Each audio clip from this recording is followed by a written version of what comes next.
Tramp Xomenoi o'limidan keyin soddalashtirilgan diplomatik yechimni e'lon qildi. Assalomu alaykum hurmatli kanalimiz kuzatuvchilari. Kanalda yangi bo'lsangiz, so'nggi yangiliklarni boxabar bo'lish uchun like va obuna tugmasini bosishni unutmang. Eron oliy rahbari Oyatulloh Ali Xomenoi o'limi Eron bilan diplomatik muloqot yo'lini ochdi va mojaroni siyosiy yo'l bilan hal qilishni osonlashtirdi.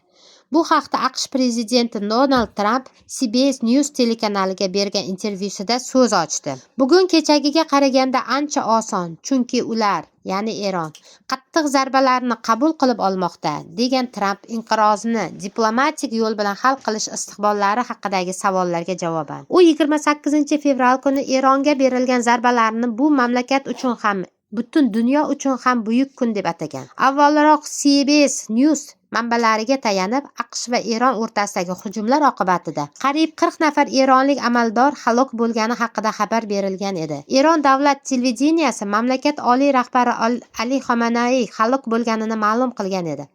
Shu munosabat bilan mamlakatda 40 kunlik motam e'lon qilingan hamda bir haftalik dam olish kunlari belgilangan. Keyinchalik Eron prezidenti ma'muriyati oliy rahbari Oyatulloh Ali Xomenoyning vafoti javobsiz qolmasligini bildirdi va mamlakat tarixidagi eng dahshatli hujumga tayyorlanayotganini aytdi.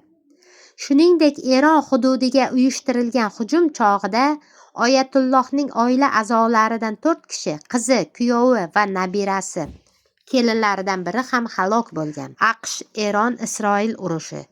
Kecha 28 fevral kuni Isroil kutilmagan vaqtda Eronga qarata havodan zarbalar yo'lladi. Ushbu zarbalar Eronning muhim obyektlari, prezident qarorgohi, davlat idoralari va yadro inshootlariga tekkanini iddao qilmoqda.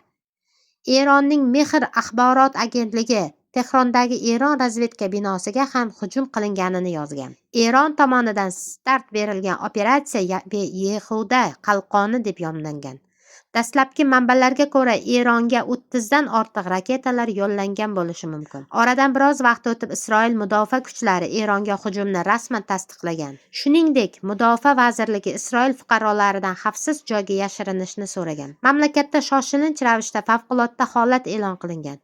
Shu orada AQSh prezidenti Donald Tramp Eron bo'yicha operatsiyalar haqida 8 daqiqalik bayonot bergan va unda Eronga qilingan hujumda AQShning ishtirok etganini tasdiqlagan. Uning qayd etilishicha, Eronga qilingan harbiy operatsiyalar harbiy Amerika xalqini himoya qilish uchun amalga oshirmoqda. U o'z bayonotida eronliklarni amaldagi tuzumni ag'darishga chaqirgan. Tramp Eron harbiy xizmatchilariga taslim bo'lishni va buning evaziga immunitet olishni taklif qildi yoki muqarrar o'limni tanlashlari mumkinligini aytgan.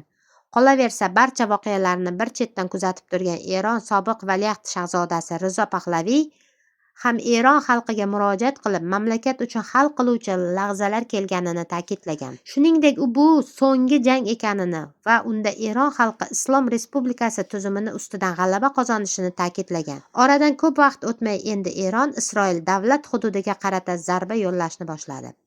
Isroil bosh vaziri Benyamin Netanyahu ham hujumlarni tasdiqlab bayonot bergan. Unga ko'ra, Isroil va AQShning Eronga qarshi qo'shma operatsiyasi Eron terror rejimini keltirib chiqarayotgan tahdidni bartaraf etishga qaratilgan. Netanyahu maxsus murojaatida so'nggi 47 yil davomida Eron rahbariyati Isroil va AQShga qarshi ochiq tahdidlar qilgan hamda mintaqada zo'ravonlik siyosatini yuritganini aytgan.